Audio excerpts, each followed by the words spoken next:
Good evening. Scare myself. Thank you for being here this evening. It's good to see, oh goodness, some familiar faces and some not so familiar faces, but it's also good to know that we have a lot of neighbors that are here in town that are interested in this. I'm Susan Pruden. I'm with Century 21 New Millennium. I've been selling real estate here in Cheverly for 30 years last Friday. But even more importantly, Joseph and I are Cheverly residents. He's been here since 1957, so we've been here a while. I've only been here for 32 years. And we're Cheverly homeowners who just got our property tax assessment. Now, ours went up 26%, as if percentages matter. But I live, eat, and breathe Cheverly property values. And mine are right in line with where I think it should be. And so we won't be contesting our assessment. But as they say, your mileage may vary. Before I go any further, I need to make sure I don't forget any of this. I have some very heartfelt thank yous to make sure I say, which is, first I want to thank the town of Cheverly. I have tried before to partner and do this. I do this every 3 years. And this year Cheverly has said, oh, we want to partner with you, which is great because before we've only been able to get maybe 20 people, and we had 50 people on our Zoom. We have a room full here. And I just really appreciate their outreach to Cheverly residents. I want to thank Councilwoman Jolene Ivey and her staff for reaching out to make sure we have somebody from the Prince George's State Department of Assessments and Taxation to answer our questions. And speaking of SDAT, I want to thank Wanda Greeley for being here after hours to answer our questions. And we had a ton of questions I sent her from our last workshop, and she took the time to sit down and answer all of them. So thank you very much for being here. I want to thank Robin Kay, who is sitting out there in the audience. She didn't want to come up here and join us. She's another longtime resident who has successfully appealed her assessment. And there's just nothing like actual experience to help guide us in how to move forward with this. I want to give a shout out to the Cheverly Boys and Girls Club because they rearranged their schedule so that we could be here in the gym tonight. Thanks, Larry. And I want to thank my husband, Joseph, who's been running around and connecting things and making sure stuff works, and he's the best real estate husband out there. I think we're going to try and hold questions until we get to the end of the presentation so that we don't jump around too much. As you can see here, the Baltimore Sun at the very end of last year, I think it was the 28th or 29th, posted an article saying that property assessments across Maryland jumped more than 23%. Now that's statewide. And I just anecdotally, from what I've been able to pick up, Cheverly's kind of been sort of the 25 to 30% over the last 3 years. Oops. But we could be worse. We could be Worcester County or Cecil County or Somerset, who had a 51.4% assessment increase. And we know why that is, right? Yes, it was the pandemic. You know, real estate, we go from a buyer's market to a stable market to a seller's market to a stable market and back to a buyer's market. And the pandemic kind of knocked that on its head. In 2019, we all thought we were headed back towards a stable market and maybe headed back towards a buyer's market. And then the pandemic came and people thought, oh, I don't have to live in suburbia anymore. I can go live where I want to live and still go to work. So Worcester and Cecil and Somerset and all those counties saw a huge jump in sales and a huge jump in property values. This is Prince George's County since the beginning of 2020. And you can see that's detached homes only. Since that's what Cheverly is, I knocked off the condos and the townhouses and so forth.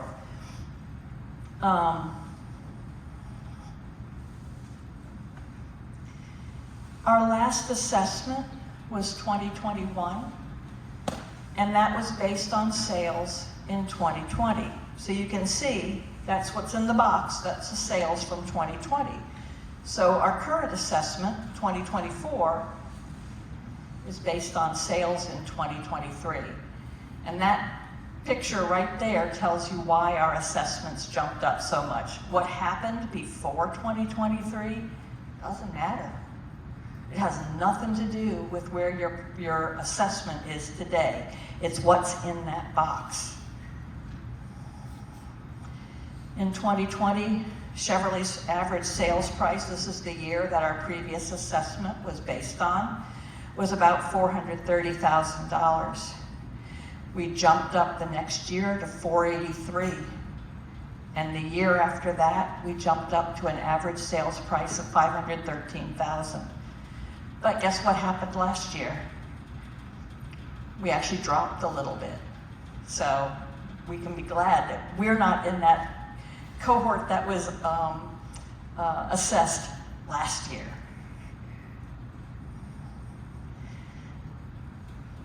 So these are some important dates to be aware of. Actually, before I jump into this, did you ever work with Dan Puma? Okay. So Dan Puma was a supervisor for the Prince George's County office for SDAT, and he came and spoke in our 2018 workshop. And he said something that really stuck with me, and I think it's worth repeating now. He said, this is not an adversarial process. SDAT wants to get it right. They're not trying to get your money by hook or by crook. I've had several people say, well, maybe they don't want to approve any reductions in assessed value because they want the money. And that's not at all the experience that I've gotten in talking to people that have actually done their assessments. Matter of fact, everyone I talk to has said that when they call the office, they are the friendliest, nicest people ever. So that's saying something, especially when you're calling a government office. So February 12th, that's our deadline to file your assessment, your appeal for your assessment. That means it's kind of like your taxes. You either have to have done it online or it needs to have been postmarked by the 12th in order for it to be considered for this cycle. I'm going to come back to the April 15th date. All of this, by the way, almost all of the data that I'm giving you is on your assessment. The new form is so chock full of information. I really like it. So SDAT, they come up with the assessed value. It's the finance office who's going to figure out what your tax bill is, and they're not going to figure that out until the bill comes out on July 1st. We usually get it somewhere between July 1st and July 31st. You never know quite when it's going to show up. My understanding is that you can file for a written hearing, a phone hearing, a virtual hearing, or even are they doing in-person hearings? Started in person again this year. Okay, they started in person again this year. Your first step is at the supervisor's level. And from what I've been told, this is where most of you, if you're going to file, this is where you're going to begin and end. And I'm told that this is a fairly informal process that takes about 15 minutes and it's done. But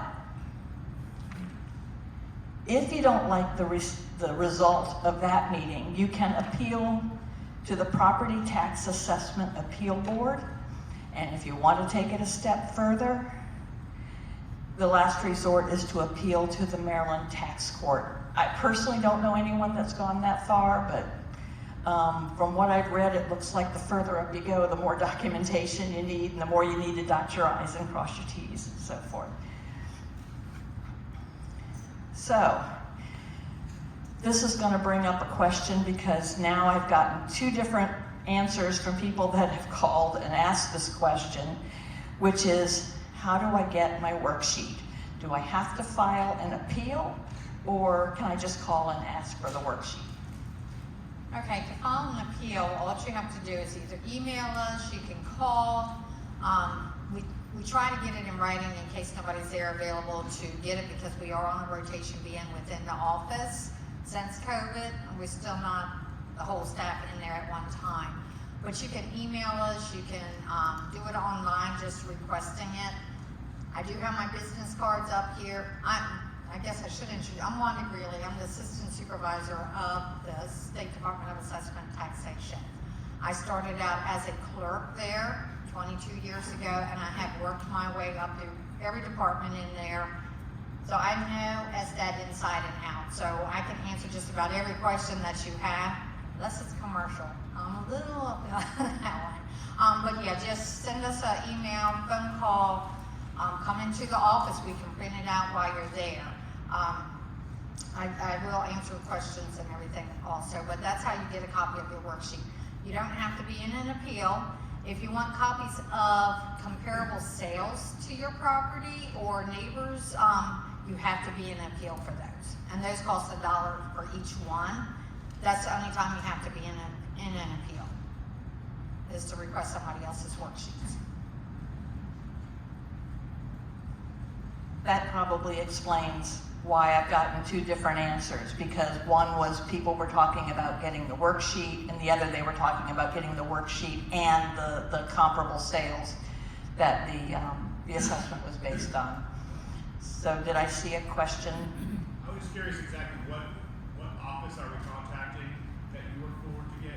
State Department of Assessment and Taxation. In Prince George's In County. Prince George's County.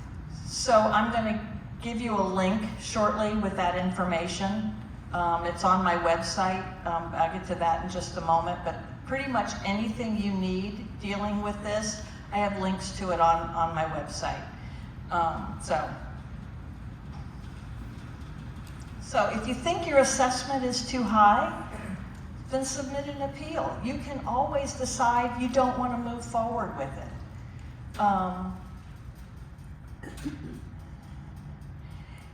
Even if you decide not to appeal, you may want your worksheet. So what does the worksheet tell you? SDAT might have faulty information. Their information is only as good as what they get from all kinds of records, the previous tax records, permit office, I believe, stuff comes from there. Might be some stuff that was in an old MLS printout that was wrong, who knows.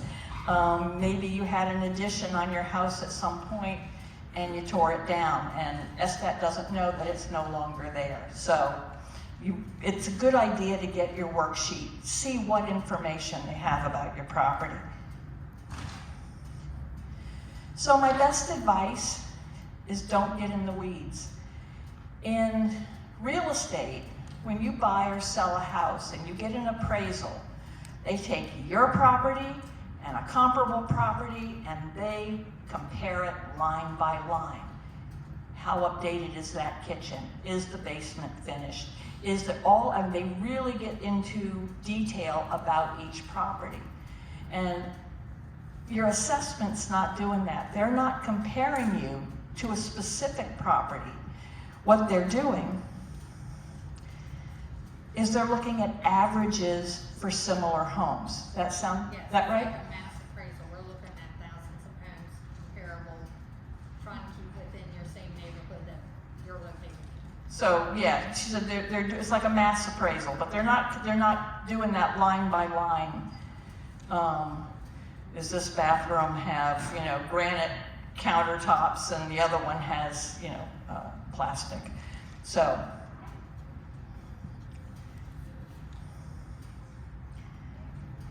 as I said, the worksheet shows you the details of your property as that are known by SDAT, and you can get a sales list of properties that were used in your valuation. So this is where I've had faulty information. I thought that the two of them were one, but they're actually two different pieces of information that you can get.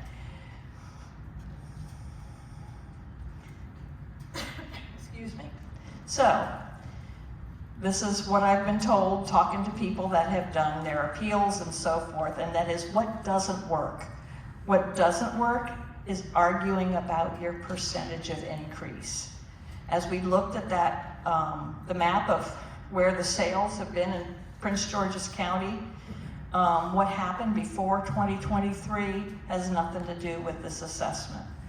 So that doesn't mean that if you, so here's an example of why an assessment might really go up. So let's say that the department has data on your house.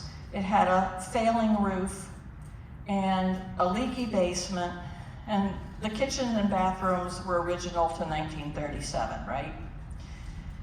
Somewhere in the last 3 years, the basement was fixed, there's a new roof, windows have been replaced, and the kitchens and bathrooms have been updated, and the basement's been finished.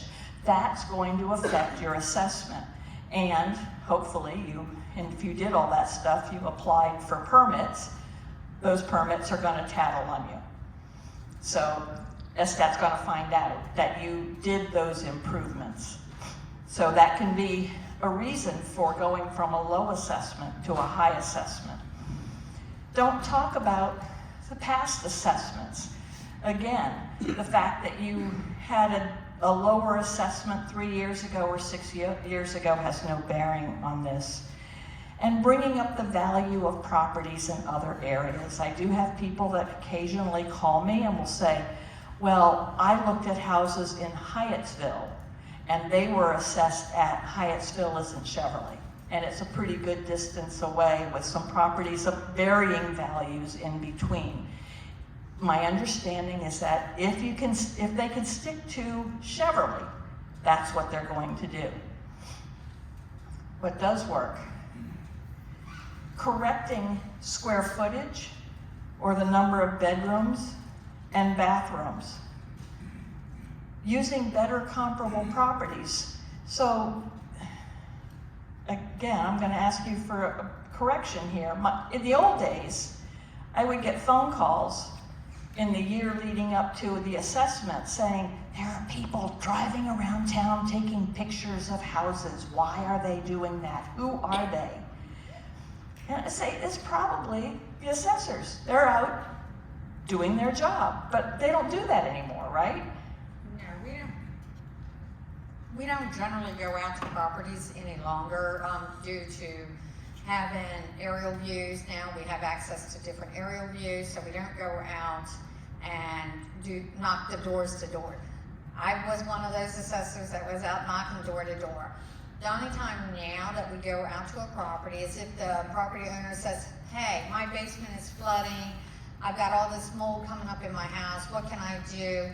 Can you come out and look at it and revalue it? We, in turn, can come out, and that's the only time we go into a property owner's home also, is if they request us to come in and see stuff.